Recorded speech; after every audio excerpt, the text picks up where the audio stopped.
What's up guys, I'm Ryan with ActuallyUsed, and if you are looking into getting a Beatbot robotic pool cleaner, you're in the right place.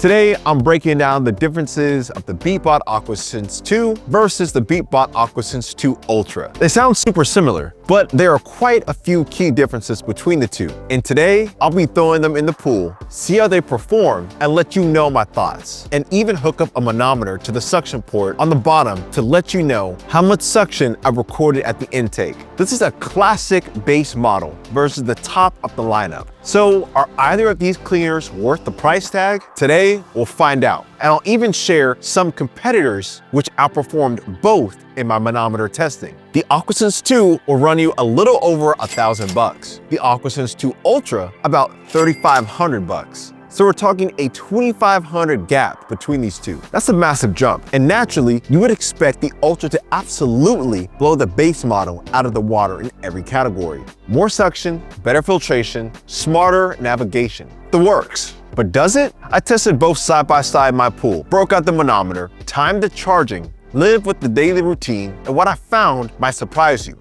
Let's get down to it. Suction power. The manometer tells the truth. If you've been watching this channel for a while, you know I don't go off the marketing specs. Manufacturers love throwing around big flow rate numbers. The Ultra claims 6,500 gallons per hour, which sounds insane on paper. But a flow rate and actual suction at the intake are two very different things. That's why I use a manometer. It measures the real suction pressure at the intake port where debris actually gets pulled in. No guesswork, just data. So I looked at both robots on the manometer under identical conditions. Same pool, same setup. The base AquaSense 2 on a full charge pulled 1.6 psi. All right, not terrible for a cordless robot. Then I tested the Ultra, also on a full charge, and it came in at 1.2 psi. Yeah, a lower number. I double checked it, ran it again. Same results. So you're looking at more than a $2,000 price difference. And in my testing, the suction power was lower on the more expensive unit. It just didn't make sense. I expected the Ultra to at least push around 1.8 to the 2.0 range, especially at that price point, but it didn't. Now for context, and I think this is important, I also tested corded robots like the Dolphin Premier under the same conditions. The Premier came around 2.2 psi. That's roughly 27% more suction than both Beatbots. And the Premier costs about $1,500. So you got a robot that costs less than half the Ultra and significantly outperforms both Beatbot models where it matters most. I'm not saying the Beatbots can't clean a pool, they definitely can, but no one wants to buy more for less. If suction power is important to you, and it should be, because that's what actually picks up debris, those numbers tell a clear story. Filtration, you get what you get.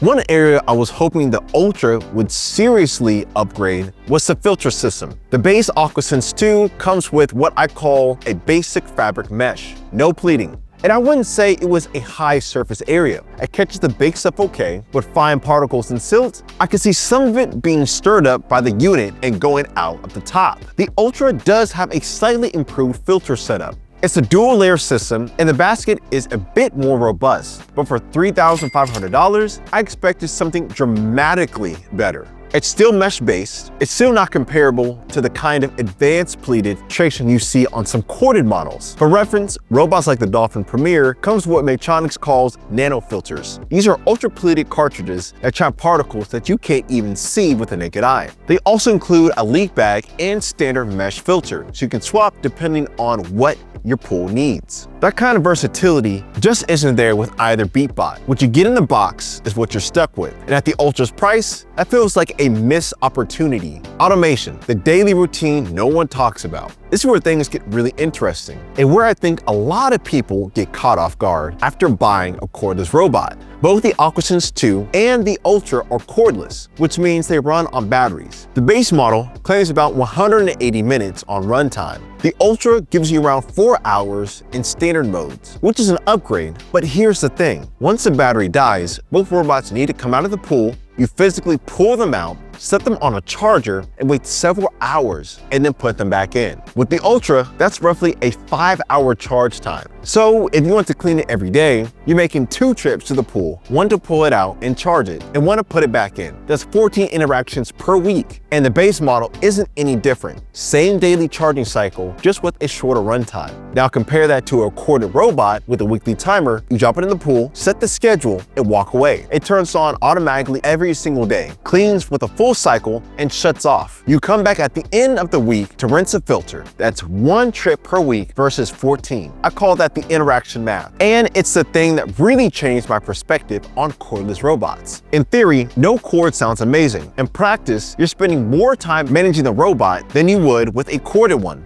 And the Ultra doesn't solve this. It just gives you longer runtime before the same daily chore kicks in. The Ultra also weighs about 25 pounds dry. Add water weight and you're hauling a heavy piece of equipment out of the pool every single day. That gets old fast. App and connectivity. Same story, different price tag. Both Beatbot models come with an app, and the Ultra's version has a few more bells and whistles. You get mode selection, mapping view, battery monitoring, retrieval features. On paper, it looks impressive. In practice, both apps share the same fundamental limitation. You lose connection as soon as the robot goes underwater. So all those controls and features, they only work when the robot is at the surface. If it's mid-cycle, at the bottom of the pool, doing its job, you can't interact with it. You can't switch modes, you can't steer it, you can't stop it remotely. The Ultra's app does have a bit more features, but the underwater disconnect issues limits how useful any of it actually is. For $3,500, I'd expect to be able to control the robot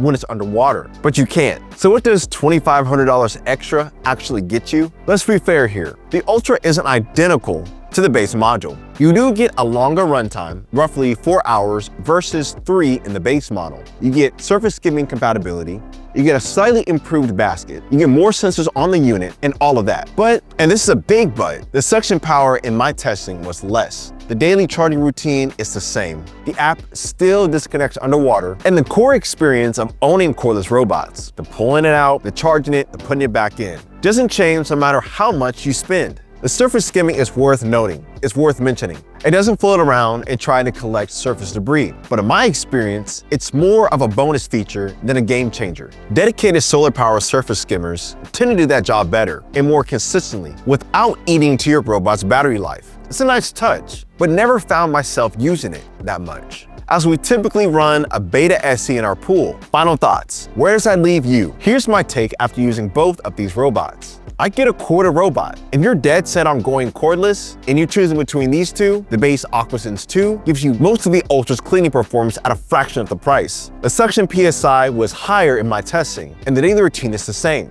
It's hard for me to tell someone to spend an extra $2,500 when the core cleaning experience is similar. But my testing consistently shows that corded robots outperform cordless robots in the area that matters the most, in areas that matter in suction, filtration, and automation. Stronger suction at the intake, better filtration options, true set it and forget it automation with weekly timers, and often at lower price points. That doesn't mean cordless robots are bad. They have a place. If you absolutely cannot run a cord to your pool or have a very specific setup that makes cordless the only option, the base AquaSense 2 is a reasonable choice for the money. But if you're spending $3,500 on the Ultra thinking you're getting the ultimate pool cleaning experience, I encourage you to look at what's available in the corded space at the price point, or even well below it. You might be surprised at what you find. At the end of the day, the best pool robots is the one that cleans your pool well. It doesn't make you think about it. And in my experience, corded models just do that more consistently. But that's my take based on what I've tested. You've got the data now, so the decision is yours. As always, if you found this helpful, consider subscribing and hitting that notification bell. We've got more head-to-head comparisons coming. Thanks for watching, and I'll catch you in the next one.